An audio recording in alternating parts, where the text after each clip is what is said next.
নিখোঁজ ব্যক্তির পচা গলা মৃতদেহ উদ্ধারকে ঘিরে এলাকায় চাঞ্চল্য। ঘটনাটি ঘটেছে বাঁকুড়া জেলার কতুলপুর থানার অন্তর্গত মদনমোহনপুর অঞ্চলের পালবাধা প্রাথমিক বিদ্যালয়ের শ্মশানের কাছে। মঙ্গলবার বিকেল থেকে নিখোঁজ ছিলেন ওই ব্যক্তি। অনেক খোঁজাখুঁজির পর আজকে সকালে শ্মশানের কাছে মৃতদেহটিকে দেখতে পায় স্থানীয় মানুষজন।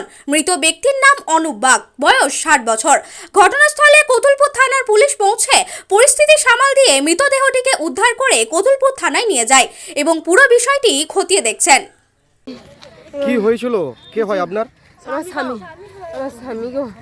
বাড়িতে কিছু অশান্তি হয়েছিল? না কিছু হয় নাই গো। কদিন আগে নিখোঁজ ছিলেন? এই যে মঙ্গলবারে বিকাল থেকে বেরিয়েছে। ওই যে ওইখানে ঠাকুর তোলা আছে, প্রণাম করতে আছে প্রত্যেক দিন। তা আপনারা খোঁজ খবর রাখেন না? প্রত্যেকদিন খোঁজ করছি, প্রত্যেকদিন খুঁজছি। তা আজকে সকালে কার চোখে পড়লো? জানি না, আমি জানি না গো। কার চোখে পড়ে তো দেখি না। এখন কোথায় নিয়ে গেল? থানা কেন কোথায় গেলে গেলে জানি না। আপনার স্বামী তাই তো? বয়স কত হবে?